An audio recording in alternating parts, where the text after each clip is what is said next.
Jadi sebetulnya dari goal tersebut ya kita biasanya kan menggali dulu tentang kondisi realitinya, ya, kemudian sampai akhirnya menemukan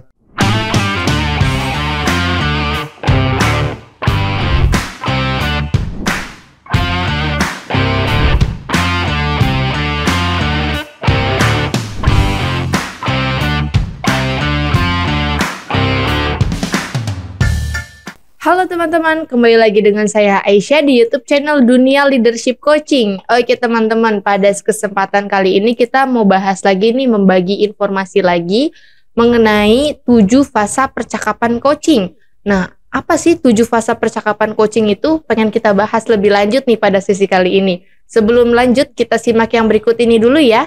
Sebelum Anda lanjut nonton video ini, silakan Anda subscribe, like, dan share kepada teman-teman Anda sehingga channel ini bisa bertumbuh. Oke teman-teman, sekarang kita sudah bersama dengan Coach Aditya Amijaya. Kita sahabat dulu di coachnya. Halo Coach Adit. Halo Aisyah.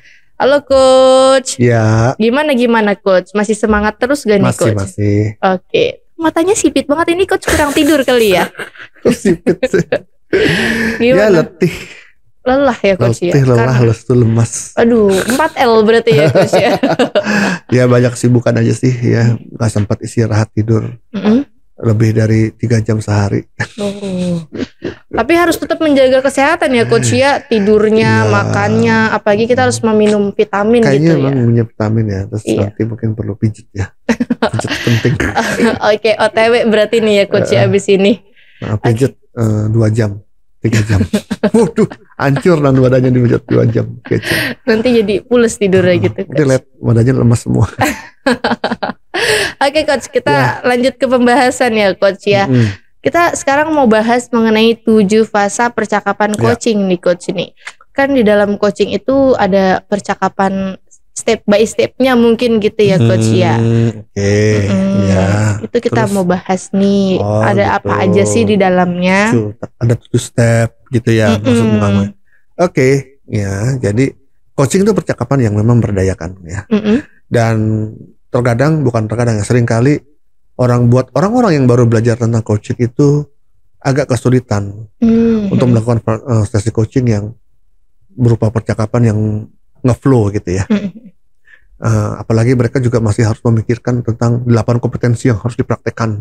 Iya, gitu betul. kan, secara bersamaan gitu kan. Itu kan ibaratnya kalau Aisyah belajar nyetir mobil itu kan kayaknya baru belajar itu harus lihat depan, lihat belakang, lihat spion, harus gerakin gigi segala macam. Iya. Itu kan overwhelm, jadi terlalu jadi kewalahan gitu ya.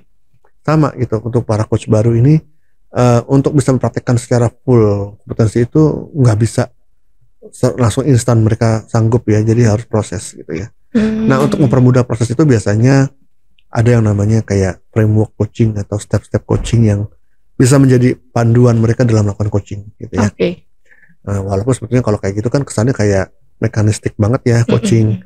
Sepertinya kayak sudah terstruktur. Iya betul, ada untuk stepnya. Coaching yang berupa percakapan yang memberdayakan itu adalah percakapan yang ngeflow seharusnya. Jadi tidak terlalu ini ya. Cuman kalau itu untuk bisa sampai ke situ tuh butuh waktu paling tidak 500 jam gitu ya. Untuk bisa meng-coaching secara ngeflow gitu ya. Makanya kalau sudah level PCC, MCC itu para coach itu udah bisa meng-coaching seperti ngobrol biasa yang ngeflow tanpa terlalu memikirkan habis ini step ini apa ya, step ini apa ya, step ini apa. Itu enggak, mereka udah mendarah daging. Udah di luar ya gitu ya istilahnya. Iya, udah unconscious gitu ya. Tapi buat yang para coaching pemula baru belajar training, masih perlu sih mereka menurut saya satu step-step yang bisa diikutin dulu gitu ya. Paling tidak untuk mempelancar dulu.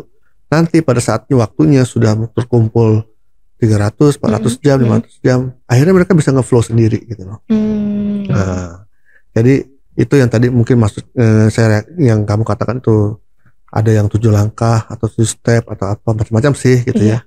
Cuman sekarang ini kita bicara 7 step ya. Iya, 7 fasa percakapan coaching. Atau 7 fase. Dari saya coachingnya 1 jam. Dari menit ke 0 sampai menit ke 60 itu ke menit 60 itu ya 7 tahap atau langkah ini ya. 7 apa nama tadi 7 fase. Iya. Ini harus dilalui gitu, Oke. oleh seorang coach. Yang pertama apa sih fasenya kalau kamu ingat gak? Fase pembuka itu maksudnya apakah perkenalan coach di awal Ya, ini? betul. Oke. Kita melakukan pembukaan dulu. Perkenalan bukan hanya sekedar halo apa kabar gitu ya. Nama Itu saya. itu oke gitu kan. Oke. Ya, kemudian yang perlu di situ adalah benar-benar apa ya, betul-betul memframekan ke klien bahwa ini coaching gitu loh. Dari sisi waktu, prosesnya, sampai ke tentang kerahasiaannya mungkin gitu ya. Itu semua dibuka di sini gitu ya. Pembukaan ini. Jadi benar-benar men-set framingkan klien bahwa ini sesi coaching yang rahasia, yang memang untuk menggali gitu ya, bukan untuk dikasih tahu gitu ya. Nah begitu, jadi mereka benar-benar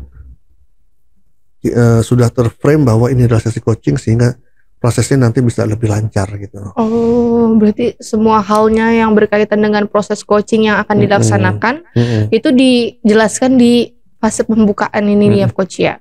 Kemudian yang kedua ada fase peninjauan, itu maksudnya lebih kemana nih coach? Peninjauan ini kan kontekstual ya, maksudnya bisa digunakan bisa maksudnya relevan atau enggak dipakai gitu loh.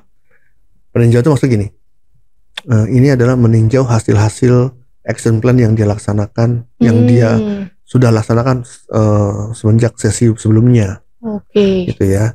Action plan-nya apa? Sesi sebelumnya kan udah dari sesi sebelumnya dia punya rencana aksi sekian itu kan mereka kerjakan. Nah di sesi hari ini ditinjau lagi gimana hasilnya.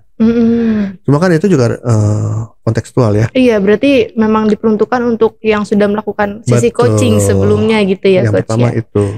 Yang kedua ya apakah memang si klien itu agendanya yang ya mungkin dia juga kan namanya juga partnership ya. Jadi agenda coaching itu harus disepakati bersama. Gitu loh. Kalau misalnya menurut klien itu nggak perlu dibahas dulu, yang ada hal yang lebih urgent misalnya, itu bisa di skip juga gitu loh. Oh, berarti untuk yang peninjauan berkaitan dengan hal tersebut ya coach ya.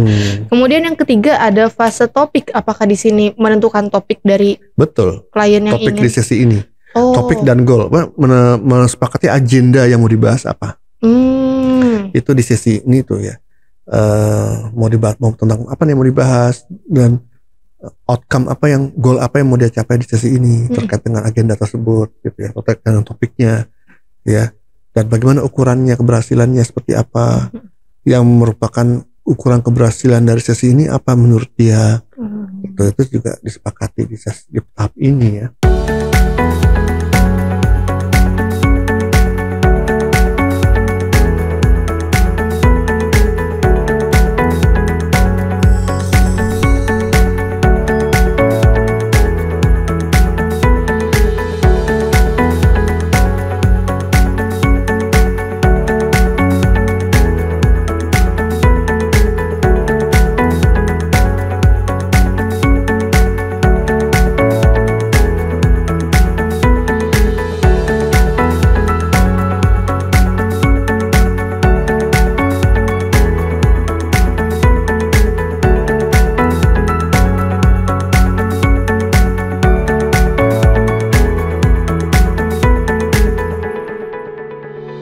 Antara klien dan itu ya iya coach. Dong, dengan coachnya. Oke, setelah fase topik ada fase apa nih coach nih?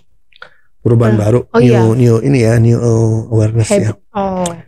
Jadi sebetulnya dari goal tersebut ya kita biasanya kan menggali dulu tentang kondisi realitinya ya, kemudian sampai akhirnya menemukan apa yang sebetulnya harus diadres dalam sesi ini.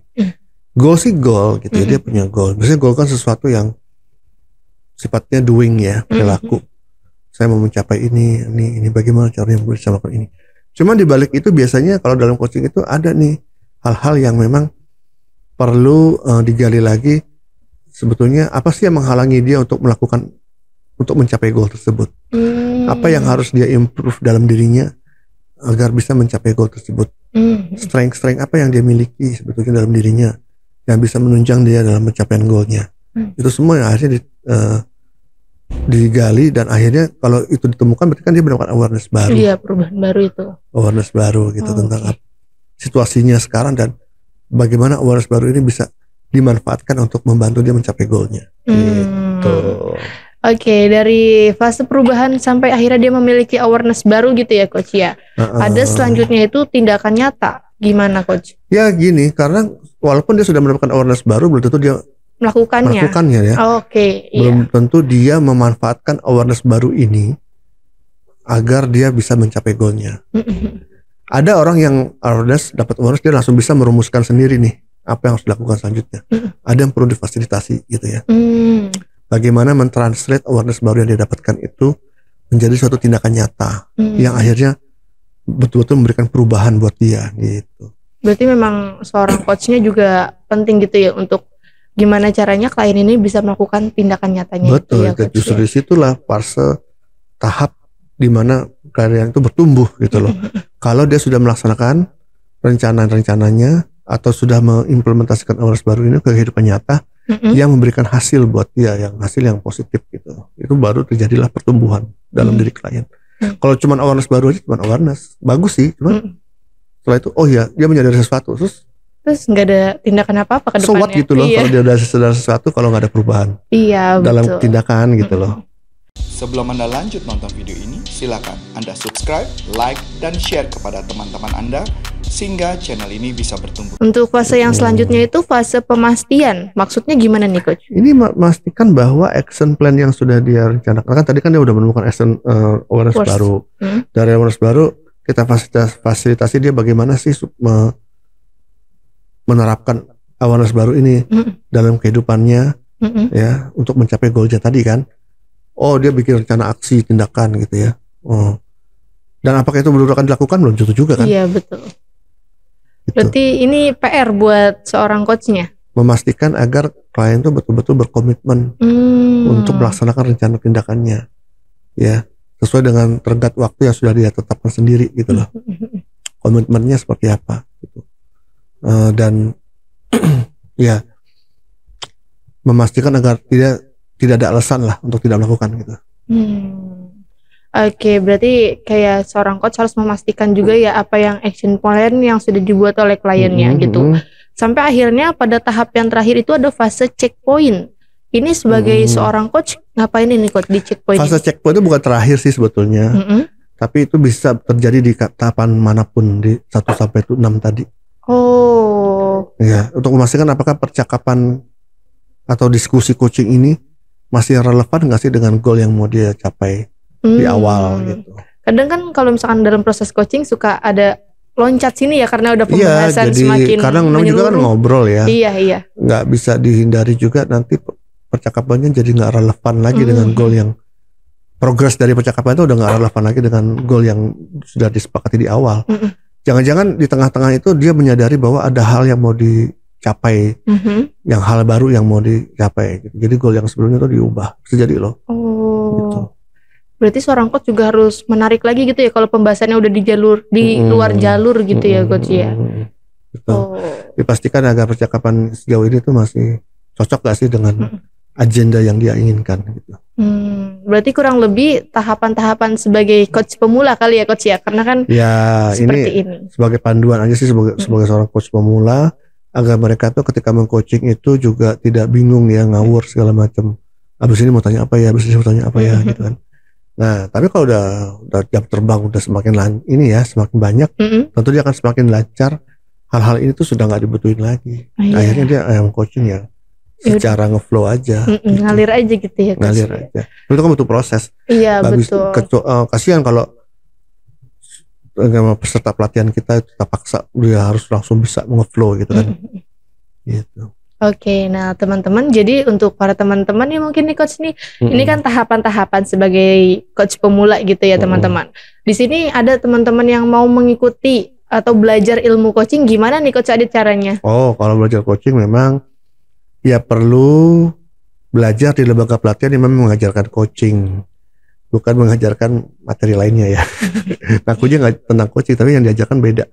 Jadi harus dipastikan memang materinya itu sudah diperiksa dan di-approve oleh lembaga regulasi yang tepat Ya untuk memastikan materi kita itu yang diajarkan itu, materi yang kita pelajari itu memang betul-betul coaching yang benar gitu ya. ICF sudah sudah mengakreditasi materi pelatihan coaching corporate consulting ya. Iya betul coach. 75 jam sudah dipastikan sudah memenuhi kode etik dan core kompetensi yang ditetapkan oleh ICF. Silakan teman-teman buka di website www.corporaconsulting.com. Di situ silakan cari product certification yang judulnya coaching. Pelajari dulu materinya yang akan dipelajari apa. Kalau cocok silakan daftar. Kalau ada yang mau ditanyakan lebih lanjut silakan kontak bagian marketing salesnya, di situ ada nomornya gitu. Jadi supaya memastikan benar-benar teman-teman mendapatkan kompetensi coaching yang betul-betul sesuai dengan yang diharapkan. Oke teman-teman, sekian dulu ya pembahasan pada sesi kali ini. Semoga pembahasan pada kali ini nih bisa menambah informasi ataupun wawasan dari teman-teman. Kalau teman-teman merasa bermanfaat yang disampaikan pada sesi kali ini, teman-teman bisa like dan juga subscribe channelnya supaya bisa terus tumbuh dan berkembang. Saya Aisyah Rahmawati. Saya Aditya Mijaya. Sampai jumpa di pertemuan selanjutnya. Sampai jumpa.